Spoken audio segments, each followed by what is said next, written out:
Para mí vale más la ley de tus labios que todo el oro y la plata. Cuánto amo tu ley, Señor, que tu misericordia me consuele, de acuerdo con la promesa que me hiciste, que llegue hasta mí tu compasión y viviré, porque tu ley es toda mi alegría. Cuánto amo tu ley, Señor. Yo amo tus mandamientos y los prefiero al oro más fino. Por eso me guío por tus preceptos y aborrezco todo camino engañoso. Cuánto amo tu ley, Señor. Tus prescripciones son admirables, por eso las observo. La explicación de tu palabra ilumina y da inteligencia al ignorante. Cuánto amo tu ley, Señor. Cuánto amo tu ley, Señor.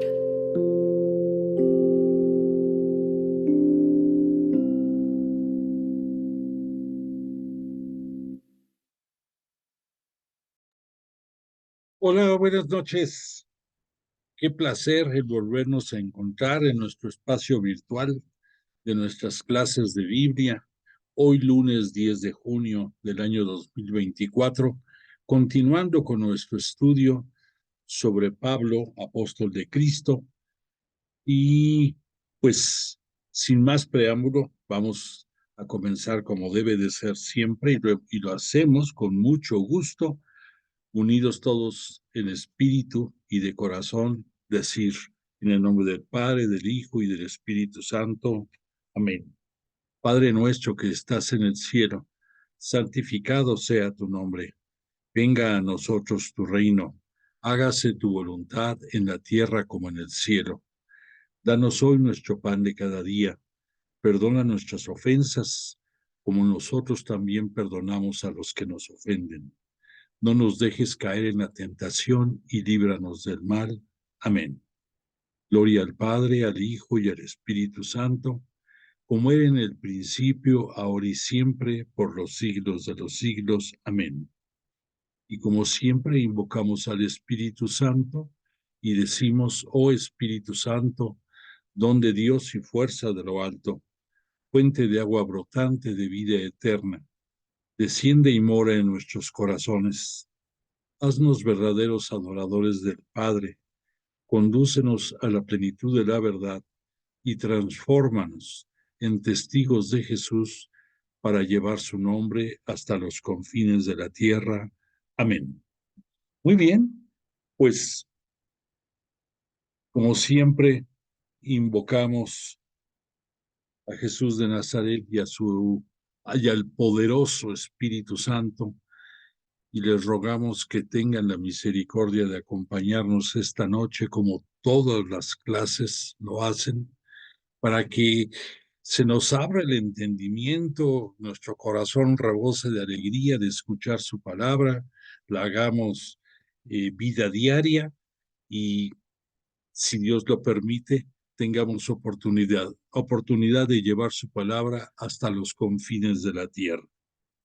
Bueno, pues dicho lo anterior, te quiero comentar que nuestra petición para esta noche sigue siendo lo que por varias ocasiones hemos suplicado a Dios Padre a través de la intercesión de Jesús de Nazaret, y con el poder del Espíritu Santo suplicamos, pedimos con toda la humildad posible que nos conceda paz en todo el mundo, que nos conceda paz comenzando por nuestro propio interior, para que tengamos la capacidad de poder cambiar más cosas alrededor en nuestro entorno. Si nosotros no estamos en paz, no podemos hacer nada.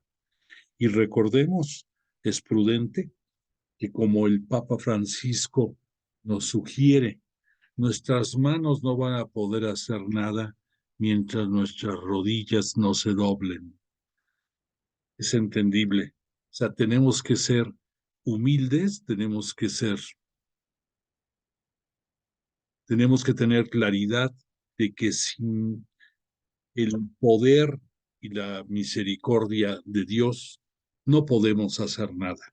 De nada sirven nuestras intenciones, nuestras ganas, nuestro entusiasmo, si no primero nos doblamos ante Jesús de Nazaret y ante nuestro Padre Dios para suplicar su perdón, su misericordia y su guía a través del Espíritu Santo. Pues que Él nos oiga, que Él nos escuche y que tenga la misericordia de hacernos sensibles y de llevarnos hasta donde Él quiera, por las veredas, los caminos, los cauces que Él nos muestre. Y recordemos que nuestro extremo del mundo no sabemos cuál es, pero podemos hacer algo saliendo de nuestro propio entorno. Que así sea. Bueno, pues quiero comentar que el bello canto, como todos los cantos inspirados en los salmos lo son, esta ocasión tocó que escucháramos una bella composición que está soportada en lo que está escrito en el Salmo 119. Te recuerdo el Salmo 119 de la nomenclatura hebrea. Bueno, sería el 120 de la nomenclatura griega. Y te quiero comentar, perdóname, te di un dato, ahorita quise reconfirmar, la nomenclatura hebrea de este Salmo 119 corresponde a la nomenclatura griega con el número 118. Recordarás que en cierto momento hemos platicado, la transcripción griega fraccionó un salmo y de ahí vino una discrepancia en el número. Pasados determinados salmos, no te voy a dar ahorita más detalles, sucedió lo contrario, y entonces no solamente se emparejó, sino que hasta se fue uno antes, la transcripción griega. Entonces tenemos que tener cuidado, así como antes llevábamos uno sobre la nomenclatura griega, ahorita en este llevamos uno menos. Bueno, pero lo importante de este salmo, te voy a comentar que, sostenido primordialmente en los escritos del Deuteronomio, que Moisés, a través de 3 diferentes discursos, dejó como un testamento religioso para todos los hebreos, para todo el pueblo de Dios, conquistado, bueno, no conquistado, sino acordado en el monte Sinaí. Concretamente, este Moisés insiste mucho en que debe de mantenerse la fidelidad a las tablas de la ley de entrada y a todos los preceptos que de ella, por la tradición y otros detalles, fueron acrecentándose, en el judaísmo, llegando a ser 613 diferentes preceptos, que pues se volvió una carga insoportable para la mayoría de los judíos, y que además dista totalmente de cuando se escribió todo esto, que aunque el profeta Ezequiel ya nos hablaba de los grandes cambios que se venían y que Jeremías también los refrenda e Isaías igual,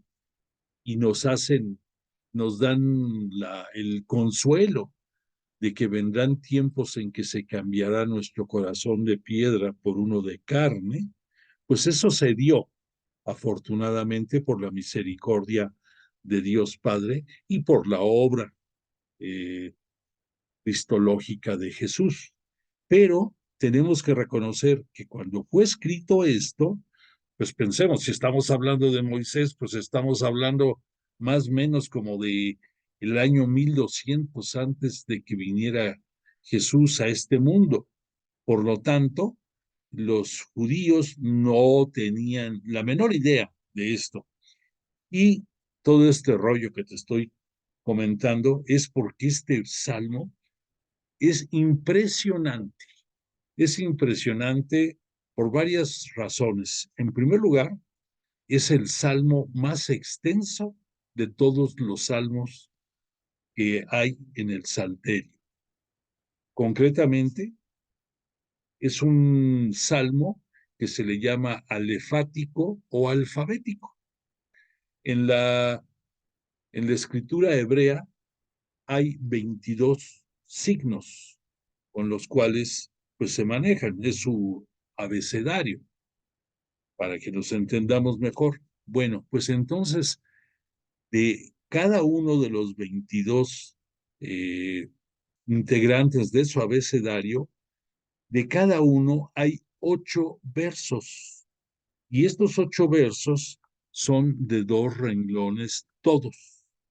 Y en cada verso hay alguna palabra, cuando menos, que cita fidelidad a la ley, fidelidad a las ordenanzas, a los preceptos, a los a todo lo que tenían que observar. Entonces es un salmo que comprometía de corazón, de palabra y de en forma de canto a todo el pueblo en aceptar, en observar y en cumplir todos los mandamientos y todo lo que de ello emana. Entonces, ya te imaginarás, si son 22 letras, de cada letra hay 8 versos y cada verso es de 2 renglones, ya te imaginarás la extensión de este salmo. Es impresionante. Además, como contraste, te recuerdo que hace poco vimos el Salmo 117 y el Salmo 117 es el más corto dentro de los salmos. Bueno, pues 2 salmos después encontramos el más extenso. Y otro detalle que te quiero comentar interesante es que te decía, en todas las invocaciones, en todas se cita alguna palabra relacionada con los preceptos que tenían que cumplir. El único verso que no tiene esta connotación dentro de este salmo corresponde al verso 122. El 122 de los 176 que conforman este salmo. Y quiero leerte lo que dice el, el, el verso 122. Dice, sal fiador en favor de tu siervo, que no me opriman los soberbios. Es una súplica del siervo pidiendo la protección divina. Este es el único verso que no habla de cumplimiento, sino de súplica. Entonces llama la atención, ¿eh? Llama la atención porque pues es algo muy, muy particular. Y el cierre de este salmo es contundente. La frase con que cierra este salmo dice, no, no olvido tus mandamientos. O sea que, bueno, pues estamos viendo algo dentro del Antiguo Testamento. Entonces recordemos que es un cambio totalmente de 360 grados, no de 180 con relación a lo que Jesús nos vino a enseñar. Y sobre todo, vemos que ya con Jesús, por la misericordia divina y a través del Espíritu Santo, conocimos a la Trinidad, conocimos al Espíritu Santo, pudimos ser, eh, pudimos entender o por lo menos escuchar que el corazón ya no iba a ser de piedra, sino de carne, y que pues lo importante era alabar a Dios sobre todas las cosas, amarlo y con la misma intensidad amar a nuestro prójimo. Bueno, pero pues no podemos dejar de reconocer que todo lo que hay en el Nuevo Testamento es el cumplimiento de todo lo que en el Antiguo Testamento hubo y que en la persona de Jesús de Nazaret tomó cumplimiento total. Entonces, creo que tenemos que irnos acostumbrando a, en lo posible, en la medida de lo posible, remitirnos en cierta forma a los orígenes de las lecturas que hacemos. Bueno, pues dicho lo anterior, entonces eh, entramos ya a la materia de de nuestro curso. Recordemos que estamos viendo la segunda epístola a los Corintios y en la clase pasada estuvimos viendo eh, el principio y los puntos importantes del comienzo de esta gran epístola. Para esta clase ya pudimos, bueno, perdón, ahorita me brinco el mapita, pero ya tenemos aquí a Pablo que desde Éfeso ahí estuvo escribiendo mucho acerca de sus principales epístolas. Recordemos que en Éfeso, perdón, que en Éfeso ahí cobró forma las epístolas a los Corintios y de ahí surgió también la idea de la escritura de la epístola a los Romanos, que junto con la epístola de los Gálatas, recordamos que los citamos como el trío de epístolas de la libertad cristiana. Y es sumamente interesante porque poco a poco le va dando figura, contexto, va afinando sus intervenciones Pablo, y es una epístola, esta segunda, de grandes contrastes en cuanto a la personalidad del autor. Y esto obedece a que, aunque no nos dice la Biblia, pero pues a través de las opiniones de muchos exégetas y de lo que uno ha podido ir aprendiendo relacionado a esta epístola, yo lo considero como que fue el clímax del pensamiento paulino, esta segunda epístola a los Corintios. O sea que después de pasar eh, episodios de todo tipo, Pablo tuvo que llegar al punto de,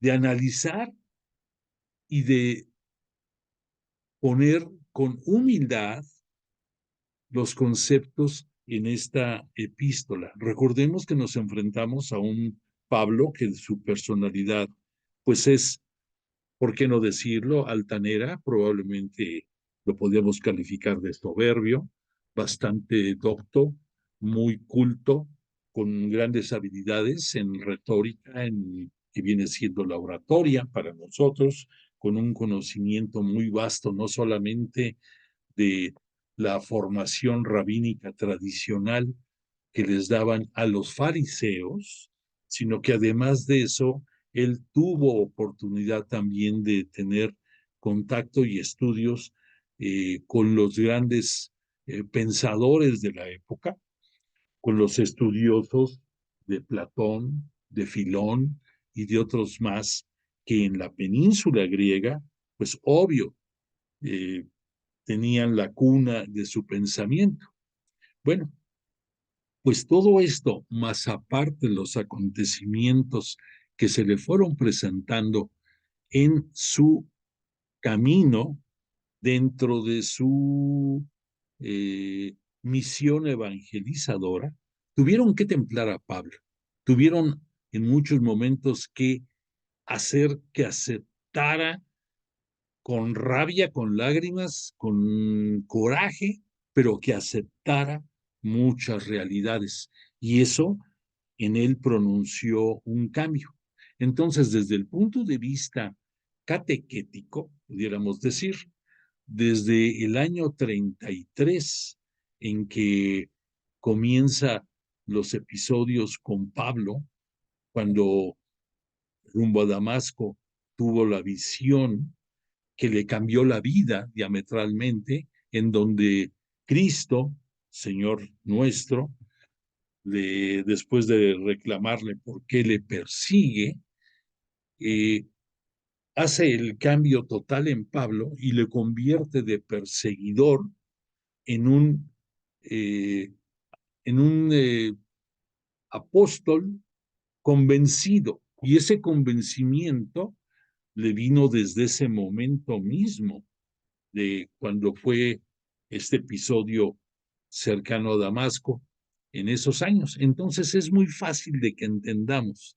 Si hablamos que todo esto comenzó en el año 33 y que la epístola primera a los Corintios la dictó Pablo en el año 53, tenemos ahí 20 años de diferencia, 20 años que marcan no solamente un antes y un después, sino un después bien cimentado, bien, bien apalancado en todo, en que ya Pablo tuvo oportunidad de no solamente de estudiar más a profundidad los escritos que a su alcance tenía, sino que tuvo también contacto con otros grandes mentes, como en el caso de Pedro, de Juan, de Santiago, que tuvo contacto con otras personas muy sensibles, como es el propio Lucas, el evangelista, como también fue Juan Marcos, el Marcos evangelista. Tuvo también la oportunidad de convivir y de trabajar conjuntamente con mentes también privilegiadas y de corazones muy bondadosos, como como fue Timoteo, como fue Tito, como fue el propio Bernabé, que desde Jerusalén lo fue introduciendo dentro de muchas cosas dentro del cristianismo y que lo fue presentando, y que recordemos que hicieron un primer viaje y que llegó el punto en que ya Pablo pues ya no se sintió a gusto con este Bernabé, y a partir del segundo viaje, ya después de tomar la determinación de que aquí se rompió una taza y cada quien para su casa, Bernabé se fue junto con Juan Marcos a la zona de Chipre y otras más a evangelizar, y este Pablo se refugia estando allí en Antioquía de Siria. Ahí se empieza a relacionar con los nuevos grupos de gentiles que van ingresando a la comunidad cristiana católica, y de ahí lo demás, todo lo que hemos estado contemplando a través de Hechos de los Apóstoles y en parte a través de lo que el autor San Pablo nos da a conocer como pequeñas luces dentro de sus epístolas. Y eso fue el gran cambio.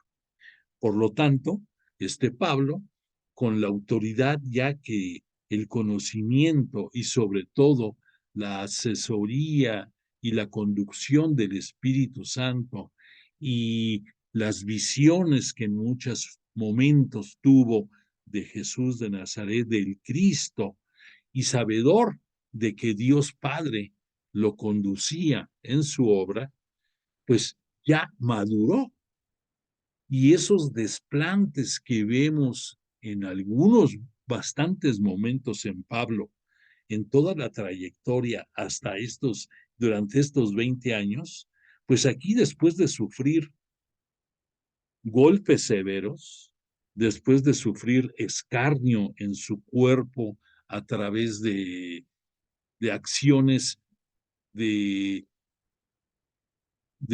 físicas que le produjeron dolor, que le produjeron eh, heridas.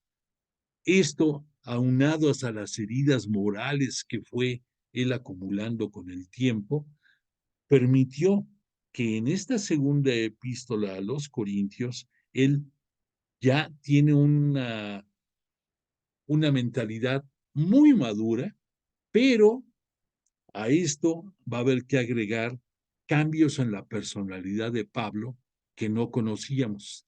Y ahora vamos a ver en ciertos momentos a un Pablo sensible, a un Pablo humanista y al mismo tiempo de humanista a un Pablo humano que va a tener que vivir las lágrimas, va a tener que vivir el desprecio, el, las, las difamaciones, las injurias, eh, muchísimas cosas más que lo van a templar y que en parte vamos a ver en la narrativa de su epístola, porque él va a empezar a manifestar que por un lado es una cadena las bendiciones y las gracias que de Dios emanan y que llegan a nosotros, y que esas gracias y esas bendiciones son para que las compartamos, no para que nos las dejemos nosotros. Y ya vimos que desde el preámbulo de su segunda epístola va, por un lado, a reconocer que Dios nos da muchísimas gracias a través de Cristo, a través del Señor Jesucristo, pero que ellos nos consuelan, pero para haber un consuelo tiene que haber una tribulación. Tú no puedes tener un abrazo, un apapacho, si antes no tuviste una tribulación, un momento de desesperación, un momento eh, de miedo probablemente, de angustia, de tristeza profunda. ¿Y qué viene después de eso? Viene el consuelo. Después de eso viene la compasión y viene la alegría. Entonces, Pablo nos va a ir manejando ya estos conceptos y nos va a hacer ver que una gracia viene invariablemente después de una tribulación y que esa vivencia no es para que nos la dejemos nosotros, como te decía, sino para compartirla. Vamos a ver en una lámina gran parte de lo que vimos en la clase pasada y vamos nada más a recapitular en lo más importante, porque vale la pena, después de lo que hemos comentado ahorita de introducción, vamos a entender mejor que, permíteme que lea, esta carta está formada por piezas de diferente origen. Comentamos que los exégetas distinguen 5 diferentes cartas que se supone en algunos momentos fueron llegando a los destinatarios, a los corintios, y que ya después la escuela paulina, uniéndolos, organizó lo que es la epístola de principio a fin, que hay ciertos detalles que marcan una contraposición y que eso obliga a que un estudioso a veces tengamos que brincarnos ciertos capítulos para entender mejor el contenido que el autor nos quiere expresar. Y vamos a continuar. De ahí resultó una sola epístola. Es más, se supone que hubo una carta, probablemente una sexta carta, la inicial, que nadie sabe dónde quedó y que, pues, tristemente, pues ya no pudo ser incluida en esta epístola. Pero las otras 5 sí están contempladas aquí. Sin embargo, es difícil conocer el momento y las circunstancias que provocaron la composición de cada pieza, lo que ya dijimos ahorita. Una posibilidad podría ser la siguiente. Punto 1, la carta de la reconciliación y del consuelo. Aquí tú ves precisamente que tenemos parte de este concepto en el capítulo 1 en distintos versículos y y en el capítulo 7. Y entre los dos se complementa la idea. Pero entonces, pues normalmente vamos siguiendo el orden cronológico o el orden de la epístola, capítulo por capítulo, y a veces nos puede sacar de balance si no nos remitimos a estos consejos de los exégetas.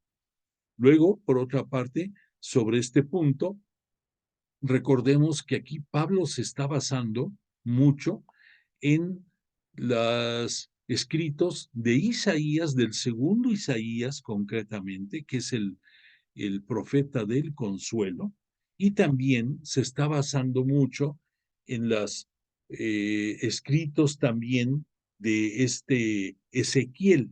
Ezequiel, por si tú no sabes, fue un profeta muy sui generis, muy especial, porque a él le tocó vivir muchas cosas antes de la deportación de los judíos a Babilonia. Él marchó junto con ellos al exilio y después tuvo oportunidad de regresar y también de seguir profetizando. Y en la boca y en la letra y en la palabra de este Ezequiel también se le ubica mucho como a él como el profeta del consuelo.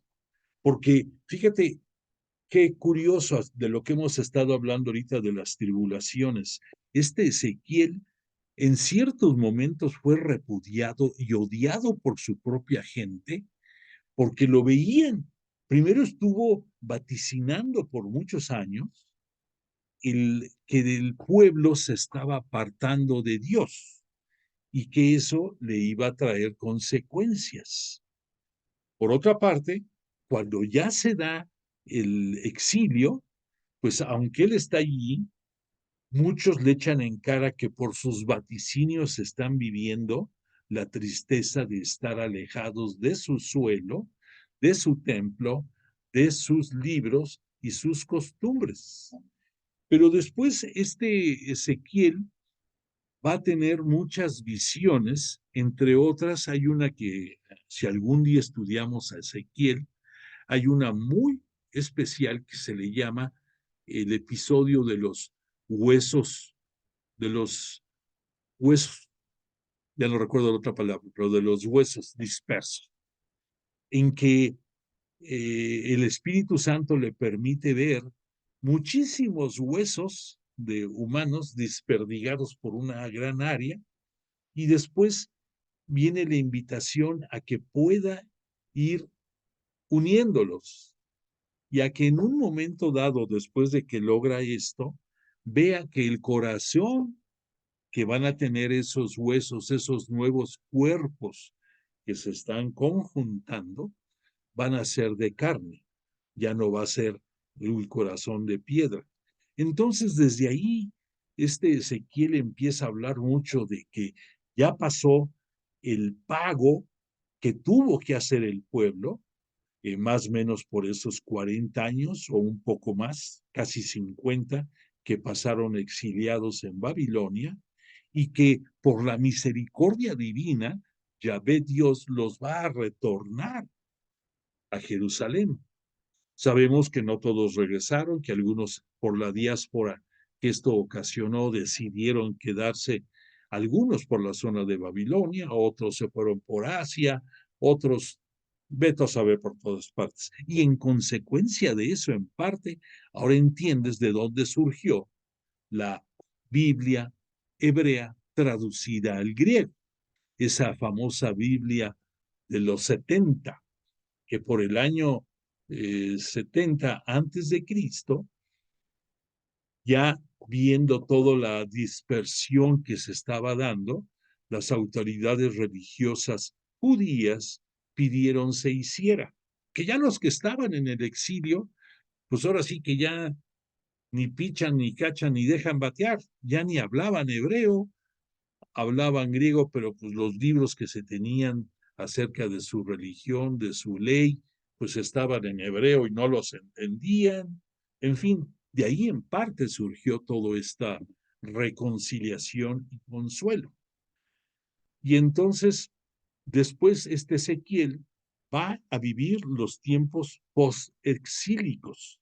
Y ahí se va a conocer un movimiento que se le conoce como el movimiento judaizante, que es el gran cambio de actitud de los hebreos ya arraigados en Jerusalén y de las esperanzas que veían en el segundo templo, ya que se vislumbraba iba a convertirse en realidad. Recordemos que cuando se fueron al exilio, parte de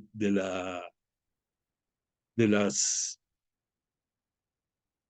como te diré, del rebajamiento que tuvieron que sufrir, es que las autoridades,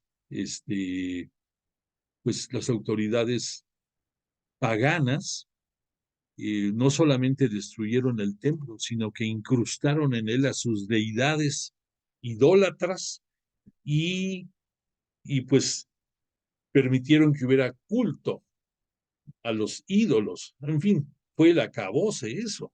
Entonces, esta corriente judaizante es la regresión, es el volver a fincar sobre unas bases distintas el culto a un solo Dios, a Yahvé Dios, que así lo conocieron ellos bajo otros nombres, de Elohim, de otros más, de los 72 que tenemos conocimiento, y entonces ahí cambiaron las cosas. Y en Pablo, pues él acrisoló todas estas eh, profecías y enseñanzas, tanto de Isaías como de Ezequiel primordialmente, algunas más de Ezequiel, de Jeremías, perdón, y de Daniel, y entonces presenta otra cara ya a todos los pertenecientes a la comunidad, a la iglesia cristiana católica en esta zona de Corinto. Bueno, en el punto 3 vemos que dentro de esta epístola, y los capítulos 8 y 9 van dirigidos a reforzar la acción de la colecta en pro de los pobres de Jerusalén. Te recuerdo de dónde surgió esto. La colecta en sí fue petición que Pedro y Juan, como cabezas de la iglesia, le pidieron a Pablo se realizara en toda la zona de Asia. ¿Y por qué esto? Porque en el año 48 más o menos, ya de la nueva era, sufrió una escasez de alimento bárbara Jerusalén, y hubo hambre.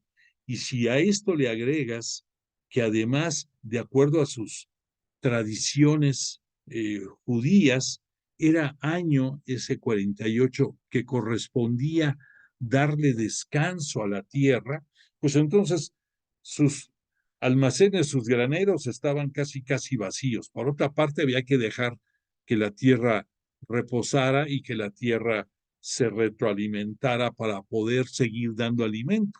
Entonces, pues se juntó las dos, ahora sí que se juntó el hambre y la necesidad, y pues era el acabose allá. Entonces le pidieron a Pablo que como un gesto de compasión por los pobres de Jerusalén, él también trabajara en esta colecta. Y lo hizo Pablo a las mil maravillas. Ya veremos aquí más adelante qué pasa con esa colecta. Bueno, y después aquí vemos que en el punto 4 nos citan el punto de una carta polémica. Aquí vamos a ver, vamos a seguir el curso de lo que la epístola dentro de la Biblia nos dice, y ya después de que veamos esto, voy a tener oportunidad de darte a conocer algunos comentarios de nuestro exégeta maestro, el padre Salvador Carrillo Alday, porque él estudió muy a profundidad esta epístola y todas las demás de Pablo, y nos da luces acerca de esta famosa carta polémica. Ahorita no te digo más, pero va a llegar el momento en que veamos la aclaración de la misma. Bueno, ¿cuál es el plan de esta epístola? El plan de esta epístola ya vimos que es primero un saludo, que ya recordamos aquí que en esta epístola Pablo abre, como en todas sus epístolas, agradeciendo a Dios Padre y a Cristo Jesús las bondades que tienen para él y para toda la iglesia de Corinto. Aquí te repito nada más, en el capítulo 1, dice Pablo, apóstol de Jesucristo, por voluntad de Dios, y Timoteo, aquí incluye a Timoteo, el hermano, a la iglesia de Dios que está en Corinto, y a todos los santos que habitan en la región de Acaya. Ya vimos aquí al hablar de los santos de Acaya, aquí estamos viendo en este mapa que que Acaya era una de las comarcas muy grandes que pertenecían al imperio eh, romano, y por eso Pablo dirige esta carta. ¿Y por qué lo cita a ellos? Porque ya vimos que la costumbre de Pablo era hacer llegar su epístola a la iglesia destino a través de un propio, en este caso, se habla de tanto de Timoteo como de Tito. Vamos a ver un poquito más adelante a especificar. Pero después de esto pedía Pablo que sus epístolas fueran leídas en las diferentes iglesias domésticas que conformaban la iglesia de la localidad, en este caso Corinto. ¿Y por qué decimos iglesias domésticas? Pues porque recordemos que después de que en un principio la evangelización se estuvo haciendo en las propias sinagogas, pues llega el momento en que los judíos ya no les cae nada en gracia que Pablo esté evangelizando a través de sus locales y lo expulsan, y entonces no solamente lo expulsan, sino que después se van a convertir en uno de los frentes que más lo persiguieron. Bueno, entonces la nueva comunidad cristiana católica, al no tener todavía templos, tenían que rendir culto y vivir los 4 puntos que observaban en sus reuniones en casas particulares. Por eso se cita el término de iglesias domésticas. Y en esas iglesias domésticas, recordemos que tenían 4 propósitos. El primero, obviamente, era rendir culto y alabanza a Dios. En segundo lugar, era el poder vivir la comunión. Y recordemos que al decir vivir la comunión es el interesarte con el común, con los comunes, que son los demás integrantes de la comunidad, y tener una unión. Por eso es comunión. Entonces, interesarse por la vida y los problemas y el día a día de los demás. El tercer punto era vivir la fracción del pan, el vivir la fracción del pan, y el cuarto punto era la alabanza y el rezo y los cantos. Todo eso se observaba en las iglesias domésticas. Entonces, cito, Pablo gustaba de que esas cartas que le enviaba fueran leídas en las distintas iglesias domésticas y que de ahí circularan a otras iglesias, a otras comunidades, en otros puntos geográficos cercanos a la comunidad. Entonces, pues por eso vemos que aquí citan eso de la provincia de Acaya, porque hasta ahí se va a difundir esta epístola.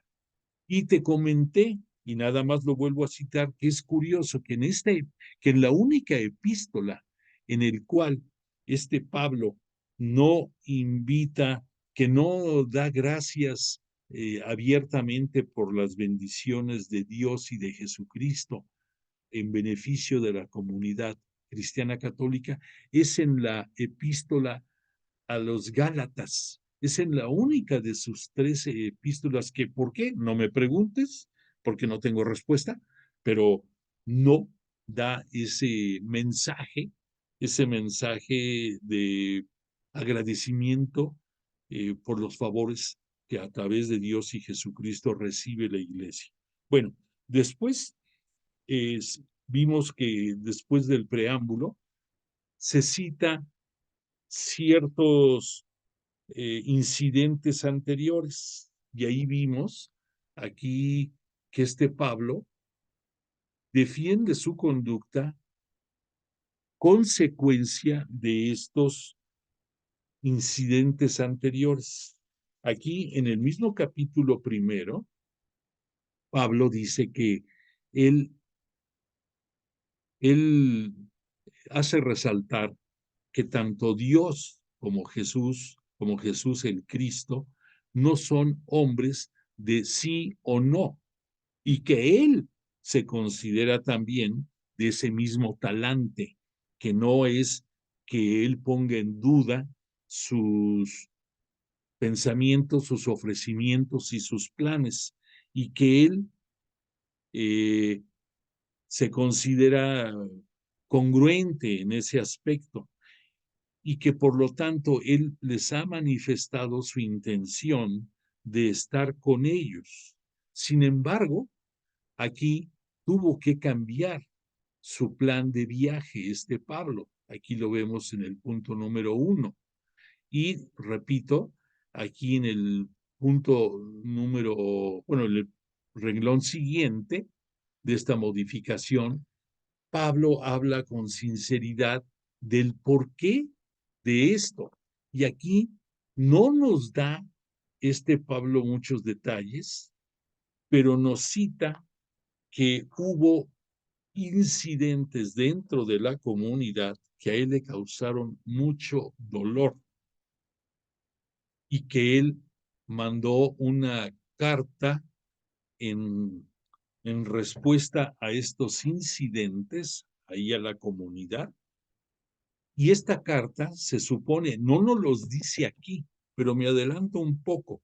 Esta carta se supone que la llevó Tito, después de que este Pablo, a través de Timoteo y de otras personas más, se enteró de estos incidentes. Y por cierto, te digo aquí también, cuando Pablo dijo de que él era persona de un sí o un no, también incluyó a Timoteo.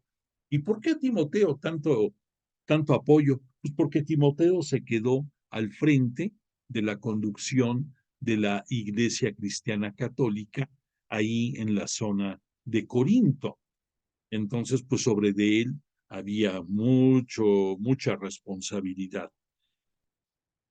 Dice este Pablo que Dios es el que nos conforta en Cristo, a nosotros, y a vosotros, nosotros que fuimos ungidos de Dios, pero a ustedes Él los ha marcado con su sello. Al entender esto con su sello, se refiere Pablo a que dentro del bautismo recibimos al Espíritu Santo y los que no lo habían recibido en su bautismo lo reciben también en un acto posterior, pero también lo reciben de parte de Pablo y después de los obispos correspondientes dentro de la Iglesia Cristiana Católica. Entonces a eso se refiere Pablo, de que estamos sellados y que este sello en nosotros es el mismo que Él tiene por la unción, por haber sido ungido por Jesús y por el propio Dios en su misión evangelizadora. Entonces cita una expresión muy particular, Pablo, refiriéndose a nosotros y a él mismo, que como que tenemos unas arras de lo venidero, o sea, que esas arras que significan unión, que significan matrimonio, en este caso en todos nosotros, por la fe en Jesús, nos une a Él y que gracias a eso también en un futuro, pues teniendo fe en Jesús y obrando en consecuencia por esa fe, eso es lo que nos va a dar la salvación. No necesitamos de más cosas. Y Pablo nos los da a entender en muchos momentos. Pablo aclara que no pretenden dominar sobre vuestra fe, que en su interior él había tomado la decisión de no volver a visitarlos, porque estaba muy triste, que efectivamente él había escrito una carta hacia ellos, una carta tremenda, afligido y con el corazón angustiado, que incluso lloró. Pero dice que lloró no tanto por el dolor el dolor que le había causado a él, sino por lo mucho que quiere ya a la comunidad de Corinto y que se ve reflejado en ellos mismos y sabe que si él llora, la comunidad también va a llorar. Y cita Pablo sin decir nombre, dice, bastante tiene ese tal, el que le causó tanto dolor a él, con el castigo que la fe que le ha sido impuesto por la mayoría y que ahora él está dispuesto a perdonar a quien ustedes también van a perdonar. O sea que se adelanta Pablo a decir, yo lo voy a perdonar y les pido a ustedes que le perdonen. ¿A quién? A aquel tal, que no nos dice quién es, que le causó tanto dolor a Pablo. Y lo cierra este comentario, que no nos dejemos ser engañados por Satanás, pues ya conocemos cuáles son sus artimañas. Bueno, y después de eso, llegamos al punto 3, en que este Pablo parte hacia Troade para predicar el Evangelio de Cristo. Pero a pesar de que se le había abierto una gran puerta, dice, para anunciar al Señor, mi espíritu no tuvo punto de reposo, pues no encontré a Tito. Aquí nos está dando un detalle muy importante este Pablo. Tito. ¿Por qué? Pues porque esta carta, entre lágrimas, este Pablo la mandó a la comunidad a través de Tito. Bueno, y entonces llega él a Troadi. En primer lugar, te digo, cambia su plan este Pablo, ya no va a pasar por Corinto como les había ofrecido, se va a ir con rumbos hacia Macedonia, haciendo una pequeña escala en Troade, o sea, de Éfeso a Troade, de Troade a Macedonia, lo que estamos viendo aquí en el punto número 3. Y después, continuando con esto, vamos a ver qué nos comenta este Pablo.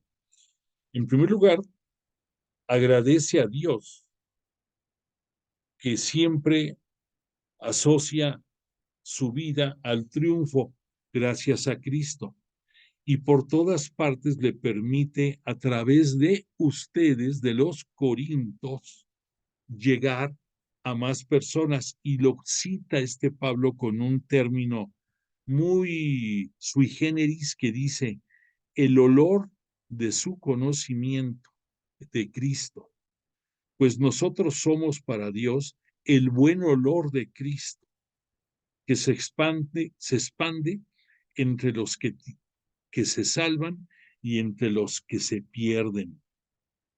Para unos, olor de muerte, los que se pierden, que mata. Para otros, olor de vida, que vivifica. Pero ¿quién es capaz de todo esto? Ciertamente no somos nosotros, como muchos, o sea, Pablo, Timoteo, Tito, que negocian con la palabra de Dios. Antes bien, hablamos en interés de Cristo con sinceridad y conscientes de que lo hacemos de parte de Dios y en su presencia. Aquí te vas a quedar un poquito patinando y esto es por lo que comentábamos. Estamos leyendo de corrido ahorita el capítulo 2 y si no lo asociamos un poco a lo que en el capítulo 7 expone Pablo, no podemos redondear la idea. ¿Qué nos dijo en el capítulo 7? Dice Pablo, debemos purificarnos de toda mancha, tanto en el cuerpo como en el espíritu. Haced sitio en nuestros corazones y en los vuestros, que a nadie hemos ofendido, y a nadie hemos arruinado, a nadie hemos explotado. No os digo esto con ánimo de condenaros, pues acabo de deciros que en vida y muerte estáis unidos en mi corazón, y tengo franqueza de hablaros. Estoy muy orgulloso de vosotros. Y después dice este Pablo, Dios que consuela a los abatidos, nos consoló con la llegada de Tito. Aquí ya entendemos un poquito más qué importancia tenía Tito en estos momentos. Dice, porque no me pesa haberos entristecidos con mi carta, la que llevó Tito. Y si entonces me pesó, sé que aquella carta os entristeció, aunque solo fuera por un momento. Ahora me alegro, no por haberos entristecido, sino porque aquella tristeza desembocó en arrepentimiento, pues os entristecisteis de cara a Dios. Y en efecto, la tristeza de cara a Dios produce un irreversible arrepentimiento para la salvación. Entonces aquí ya nos redondea en este capítulo más Pablo. Dice, así pues, si os escribí, no fue a causa del que me injurió. Reconoce que fue injuriado, punto importante. Ni del que me recibió, ni del que recibió la injuria, que fue él, Pablo. Fue para que se pudiera quedar de manifiesto entre vosotros y ante Dios el interés que tenéis por nosotros. Eso es lo que nos ha consolado. Nos hemos alegrado por el gozo de Tito al verse tranquilizado por todos vosotros. Me alegro de poder confiar totalmente en vosotros. Todo esto está muy bonito en el capítulo 7 y nos complementa la idea en el capítulo 3. Pero ¿qué pasó con Tito? Vamos a irnos ahora sí, regresamos al capítulo 3 para que podamos entender qué pasó con esto, con este Tito. Aquí vemos que en el punto 1 nos vuelve a citar esto, el buen olor de Cristo, que ya vimos el comentario de Pablo. Los Corintios, la carta de Cristo, esa carta, que ahorita vamos a ver un poquito más al detalle el comentario en el capítulo 3. Dice Pablo, necesitamos quizás como algunos presentaros carta de recomendación. Vosotros sois vuestra carta, escrita en vuestros corazones. Evidentemente sois una carta de Cristo, redactado con nuestro ministerio, escrito no con tinta, sino con el Espíritu de Dios vivo, y no en tablas de piedra, sino en tablas de carne, en los corazones. Esta es la confianza que tenemos ante Dios gracias a Cristo. Este es el punto que se refiere aquí Pablo. Te debe de quedar bueno, ¿qué onda? ¿Qué pasó? ¿A qué se refiere esto de la carta, la recomendación? No lo vamos a poder entender hasta que veamos los comentarios ya del exégeta Carrillo Alday. Pero ahorita vamos a seguir con el orden de este capítulo 3. Bueno, Dios, Él nos capacitó para ser ministros. Se refiere a Él, a Timoteo y a otros más, de una nueva alianza, no de la letra, sino del espíritu. ¿Qué nos va a seguir aquí poniendo este Pablo? Fíjate en lo que cita aquí. La letra mata, mas el espíritu da vida. Aquí se está refiriendo Pablo al gran cambio entre lo que fue el Antiguo Testamento y la ley de Moisés. ¿Por qué? Porque por eso cita aquí la letra mata, porque ya vimos en el Salmo, con el que abrimos esta clase, todo lo que la ley obligaba. Y con justa razón, estudiosos nosotros de la Biblia, ahorita podemos decir con Pablo claramente que la letra mata y que el espíritu da vida. ¿Por qué? Porque con Jesús cambió todo. Y aquí Pablo se va a extender un poquito más al respecto. Dice, Moisés, bueno, dice, los israelitas, para que te ubiques en el capítulo 3, voy a leerte para entender mejor a partir del versículo 7. Dice Pablo, pensemos que si el ministerio de la muerte, grabado con letras sobre tablas de piedra, resultó glorioso hasta el punto de no poder los israelitas mirar el rostro de Moisés a causa del resplandor que emitía, aunque pasajero. ¿Cuánto más glorioso no será el ministerio del Espíritu? Lo que era glorioso ya no lo es, refiriéndose al Antiguo Testamento. En comparación con esta gloria sobreeminente, y si aquello que era pasajero fue glorioso, ¿cuánto más glorioso será lo permanente? Te ubico. Aquí se refiere Pablo, cita, cuando Moisés subía en el monte Sinaí a hablar cara a cara con Dios, que es una expresión, porque sabemos perfectamente que a Dios nadie lo puede ver, nadie lo ha visto. Y lo más que llegó a darle de gracia Dios a Moisés fue que contemplara sus espaldas. Sin embargo, la cercanía que tenía Moisés con Dios, con Yahvé Dios, para los judíos, para ellos, le producía en Moisés una brillantez impresionante. Y por lo tanto, cuando bajaba y lo veían los israelitas, los hebreos, se tenía que cubrir el rostro con un velo, porque era tanta la luz que irradiaba que los lastimaba a los demás. Pero aquí Pablo nos está dando a entender que este brillo que en el Antiguo Testamento, a través de la ley, tuvo Moisés, ya se terminó y que ahora el Espíritu es lo que nos conduce y el corazón de carne que tenemos ahora nos permite ser iluminados nosotros por Dios y por Jesús el Cristo.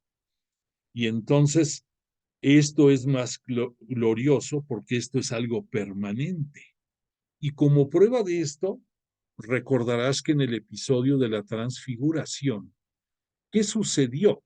Que estando en el monte también, Jesús, en compañía de Moisés y de Elías, se transfigura ante sus apóstoles, ante Pedro, ante Juan, ante Santiago, están ahí, y también ellos advierten esa gloria en el rostro de Jesús y la misma que estaban viendo en Moisés y en Elías, Entonces, como una prueba de la sabiduría y una prueba de la iluminación que la palabra de Dios nos trae a nosotros, que nosotros la recibimos ya a través de Jesús de Nazaret, y que Él, a través de su Espíritu Santo, el Espíritu, la promesa que Él le hizo a sus apóstoles, hace que Dios Padre, en su glorificación, el Espíritu Santo con el cual le premia por la obra sin par que hizo aquí en la tierra, le pide que sea enviado a los apóstoles y de ahí, en consecuencia, a sus discípulos también. Y recuerda que tú eres uno de los discípulos de Jesús. Y entonces la luz de la sabiduría divina que a través de Cristo Jesús conocimos es ahora el Espíritu Santo, fuerza de Dios y de lo alto, fuerza de la Santísima Trinidad, Padre, Hijo y Espíritu Santo, permanece entre nosotros hasta el fin de los tiempos. Entonces, por esa razón, esta iluminación que ahora nosotros gozamos es más gloriosa porque es permanente. Gracias a esta esperanza podemos proceder con toda franqueza y no como Moisés, que se cubría el rostro con un velo para impedir que los israelitas vieran el fin de lo que era pasajero, porque a fin de cuentas quedó como algo pasajero. Pero se embotaron sus inteligencias y en efecto, hasta el día de hoy, permanece en ese mismo velo en la lectura del Antiguo Testamento. Aquí ya nos queda perfectamente claro. Y no se levanta, pues solo en Cristo desaparece. Hasta el día de hoy, siempre que se lee a Moisés, un velo cega las mentes. Y cuando se conviertan al Señor, caerá ese velo. Porque el Señor es el Espíritu. Y donde está el Espíritu del Señor, ahí está la libertad. Y todos nosotros que con el rostro descubierto reflejamos como un espejo la gloria del Señor, nos vamos transformando en esa misma imagen cada vez más gloriosos. Así es como actúa el Señor, que es Espíritu. ¿Ya te queda claro? O sea, todos nosotros, discípulos de Jesús, nuestro Cristo y Señor, reflejamos o debemos de reflejar la luz que recibimos de Dios a través de Cristo y que por su Santo Espíritu permanece entre nosotros. ¿Y a quién debemos de hacer llegar esa luz? A nuestro prójimo, de acuerdo a lo que Jesús nos pidió y de acuerdo a que actuando así y teniendo fe en Jesús, eso nos basta y sobra para tener la salvación eterna. Llego al capítulo 4. Aquí ya vamos en el punto 4. Por eso, investidos de este ministerio por la misericordia de Dios, no desfallecemos. Antes hemos repudiado el silencio vergonzoso, evitando proceder con astucia o falsear la palabra de Dios. Todavía se piensa que nuestro evangelio está velado, está reservado, está oculto. Pero esto es para los que no piensan, para los que no piden, dice Pablo, para los que se pierden, para los incrédulos. El Dios, y aquí cita Pablo Dios con minúscula. Ya sabemos nosotros, estudiosos de la Biblia, que Dios con minúscula es un Dios más entre tantos idolillos e imitaciones del Dios verdadero. El Dios de este mundo, el Dios del pecado, el Dios del mundo del pecado, cegó a estos, se refiere a los hebreos, en su entendimiento, para impedir que vieran el resplandor glorioso del Evangelio de Cristo, que es imagen de Dios.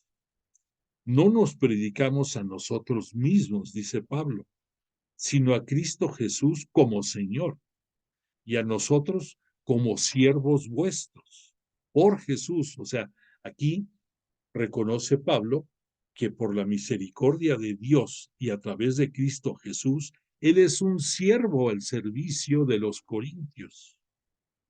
Pues el mismo Dios que dijo, del seno de las tinieblas brille la luz, lo ha hecho brillar en nuestras mentes para iluminarnos con el conocimiento de la gloria de Dios que brilla en el rostro de Cristo. ¿Esto de dónde viene? Pues me viene desde el Génesis. Recordarás que en la cosmogonía de la creación, ¿de dónde surgió la luz? De las tinieblas. ¿Y quién es Dios? Dios es luz.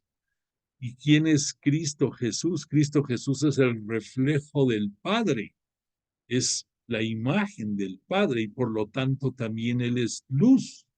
Y esa luz nos la vino a traer a nosotros.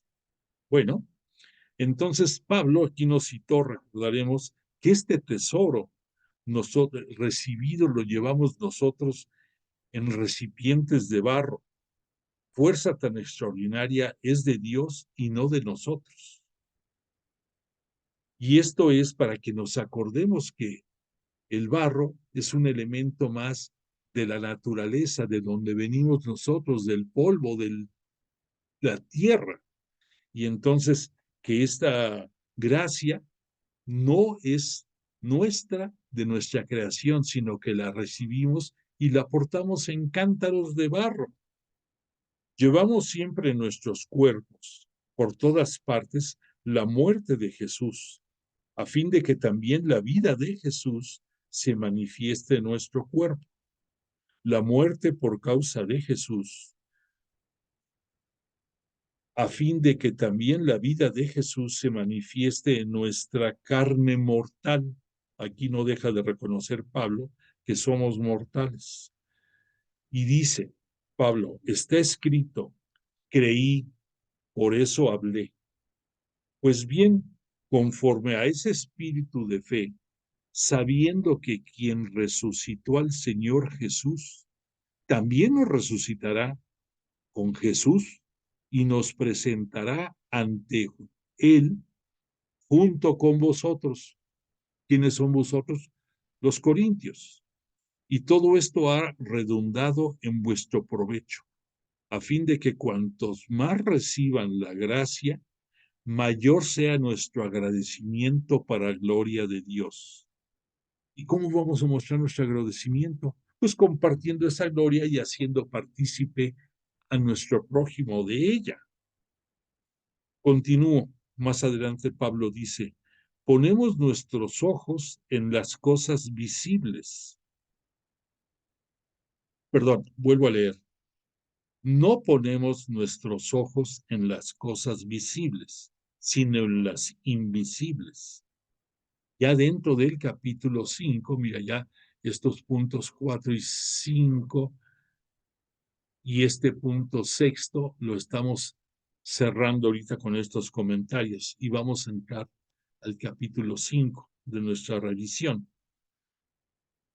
Dice, sabemos que si esta tienda, que es nuestra morada terrestre, se desmorona, tenemos un edificio que es de Dios, una morada eterna en el cielo, no hecha por manos humanas. Si es que no nos encontramos vestidos, perdón, vuelvo a leer, es que no nos encontramos vestidos y no desnudos. Aquí cito, dice Pablo, estamos sobrevestidos. ¿Y esto a qué viene? Esto viene porque el día de ayer, si fuiste a tu parroquia o a tu iglesia y pusiste atención en las lecturas, ahí se habló de esto. En la primera lectura se habló en el Génesis de que este Adán se da cuenta que está desnudo cuando pecó, cuando se dejó llevar por el engaño que sufrió Eva de parte de la serpiente, que en la serpiente, pues es el animal del que se apoderó Satanás para engañar a Eva. Eva le dio de comer del fruto prohibido a Adán, y Adán se da cuenta después de esto que están desnudos. ¿Y qué pasa? Nos cita que un poco más tarde, estando Dios tomando la brisa, tomando el aire en la hora de la brisa, le dice, Adán, ¿dónde estás? ¿Y qué dice Adán? Estoy escondido porque me di cuenta que estoy desnudo. ¿Y qué dice Dios? ¿Es que acaso pecaste? ¿Es que acaso comiste del árbol, del fruto que te prohibí? Y ya le dice a Adán que su compañera le dio a probar y que su compañera fue seducida por la serpiente. Y dentro de la misericordia de Dios, maldice la serpiente, de ahí surge el protoevangelio en el cual le dice que hará una enemistad entre el linaje de la mujer y el linaje de ella, de la serpiente, y que él le aplastará la cabeza mientras asedia él, ella, su calcañar, se refiere a Jesús. Es la prefiguración de cuando va a venir Jesús y con su muerte y su entrega misericordiosa de su cuerpo fragmentado, nos redime del pecado, pero vence a Satanás en cuanto a que nos va con esa acción y con su posterior resurrección, nos va a dar la opción de la vida eterna. Entonces la muerte que a través de Adán todos teníamos se transforma y ahora tenemos la opción de la vida eterna. Pero el punto aquí de la desnudez viene porque pecó y por esa razón este Pablo aquí cita que no nos encontramos desnudos, que estamos vestidos y lo que es más, estamos sobrevestidos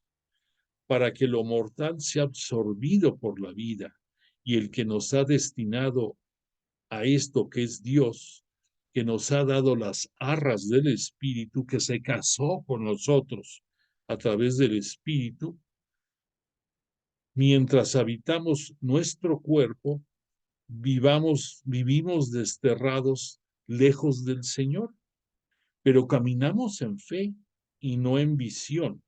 Estamos, pues, llenos del buen ánimo y preferimos salir de este cuerpo para vivir con el Señor. Por eso es lo que se refiere Pablo al decir que morimos en Jesús y vivimos con Él, resurgimos con Él, resucitamos con Él.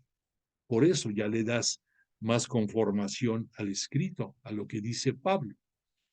Bueno, dice, porque es necesario que todos nosotros comparezcamos ante el tribunal de Cristo, sabiendo en qué consiste el temor de Dios. Aquí es un punto importante.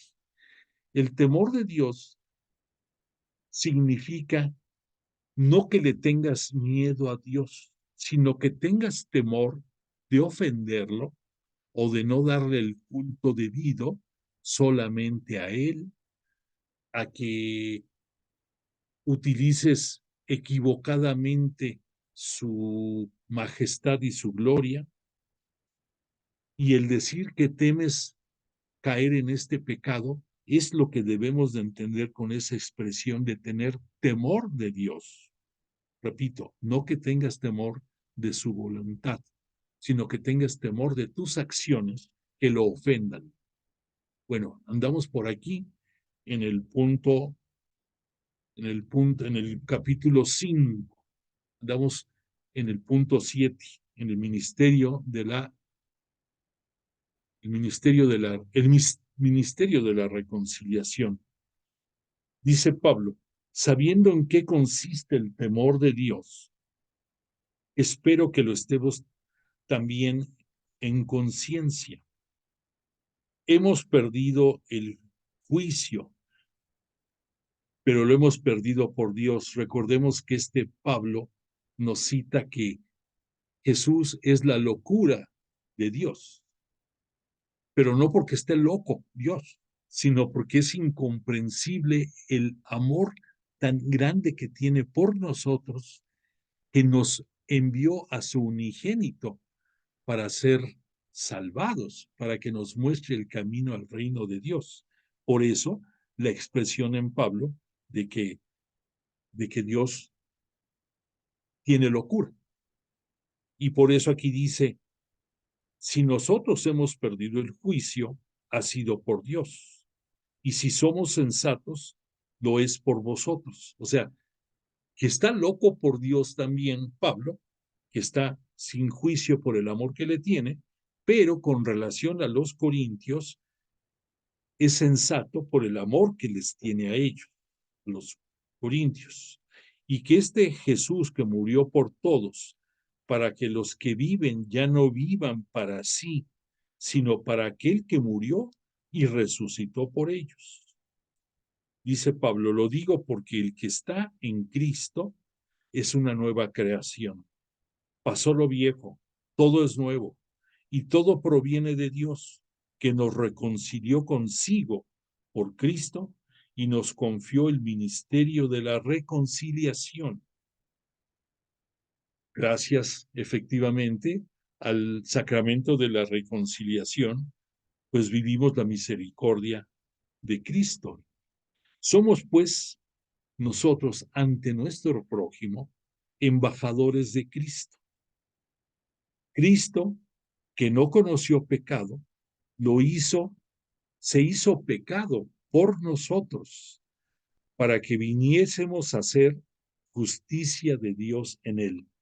Y refrendamos que tanto nos ama Dios, que nos envió a su unigénito y que sin ser pecado, terminó siendo pecado, el pecado de toda la humanidad, y que por eso ofrendó su vida y hasta la última gota de su sangre por la remisión de nuestros pecados, incluyendo los tuyos y los míos. Como cooperadores suyos que somos, os exhortamos a que no recibáis en vano la gracia de Dios. En el tiempo favorable te escuché, y en el día de la salvación te ayudé. Esto es citando a Isaías en su capítulo 49. Pues este es el tiempo favorable, este es el día de la salvación. Nos manifestamos en todos como ministros de Dios. Con la ayuda del Espíritu Santo y apoyándonos en una caridad sincera, recordemos que caridad es amor, ofreciendo un mensaje veraz y contando con el poder de Dios. Nuestra vida discurre entre el honor y el agravio. Después, ya nada más dentro del capítulo 7 que ya vimos en parte, cito, refuerzo, aunque nuestro corazón no está cerrado para vosotros, los vuestros sí que lo están. Aquí sigue recriminando en parte Pablo a los corintios ciertas conductas y ciertos incidentes que se dieron y que, te repito, no estamos entendiendo ahorita al 100 hasta que lleguemos al momento de analizar lo que nos dice el exégeta Carrillo Alday. Pero aquí dice Pablo lo que te cité, y dice Pablo, ¿qué armonía entre Cristo y Beliar? ¿Quién es Beliar? Beliar es un nombre de ascendencia griega con el cual también se conoce a Satanás dentro de los griegos, Beliar. ¿Qué comunicación entre el fiel y el infiel? ¿Qué conformidad entre el templo del Dios y los ídolos? Porque nosotros somos templo de Dios vivo. Como dijo Dios, habitaré en medio de ellos y caminaré entre ellos. Yo seré su Dios y ellos serán mi pueblo. Por tanto, salid de entre ellos y apartaos, dice el Señor, no toquéis cosa impura, y yo os acogeré. Yo seré para vosotros un padre, y vosotros seréis para mí hijos e hijas, dice el Señor Todopoderoso. Por eso debemos purificarnos de toda mancha. Eso ya lo vimos, tanto en el cuerpo como en el espíritu. Ok, pues con todo esto volvimos a hacer un resumen un poco más detallado de los primeros 7 capítulos. No creas que estoy loco, es lo mismo que vimos en la clase pasada, pero ahora profundizando y puntualizando un poquito más. Nada más quiero decirte aquí, para que te quede claro, bueno, no que te quede claro, para que tengas una idea, aquí en el punto número 8 no te va a quedar muy completo si no te explico lo siguiente. Dentro de los asedios y incidentes que tuvo Pablo, uno se suscitó porque hubo unos judaizantes que, portando credenciales, cartas credenciales de alguna comunidad que no nos lo especifica Pablo, pero con eso estuvieron entrometiéndose entre la comunidad cristiana católica. Entonces, creo que es oportuno que te lo cite esto, no te doy más detalles, pero para que entiendas a qué se refiere esa de las credenciales del apóstol. Y por eso Pablo se refería a que no necesita el credencial, que él fue, él es apóstol de Cristo por decisión divina y que por lo tanto no tiene por qué portar ninguna credencial y que la credencial de él es la propia comunidad cristiana católica de Corinto, porque gracias a la evangelización y a las enseñanzas que él les ha ido comunicando, ellos son la mejor credencial que él puede dar y es su orgullo ante muchas comunidades y ante muchas otras ciudades e iglesias. Bueno, entonces por eso vimos aquí en las exhortaciones que pide que abramos nuestro corazón, que somos santuarios del Dios vivo y que donde sobreabundó el gozo es porque hubo tribulaciones. Y estas buenas noticias de Corinto, con lo que cerramos esto, se refiere a que llegó a Pablo, así como tuvo esas tristezas, ahora le llega también información sobre la comunidad que le alegra.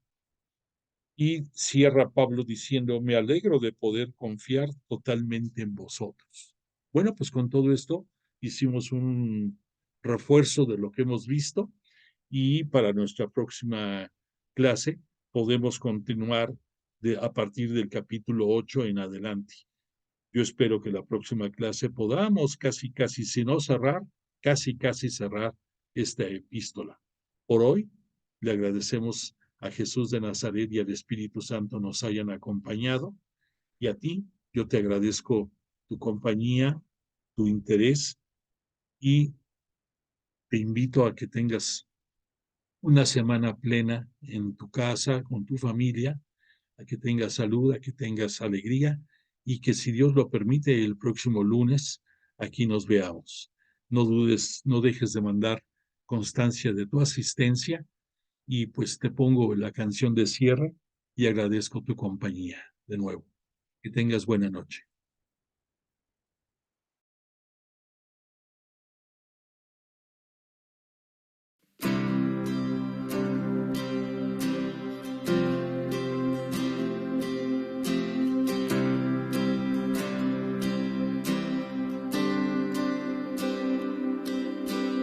Hoy te entrego lo que tengo. Hoy te entrego lo que soy. Toma mi vida, es tuya, Señor. Yo confío en tu amor.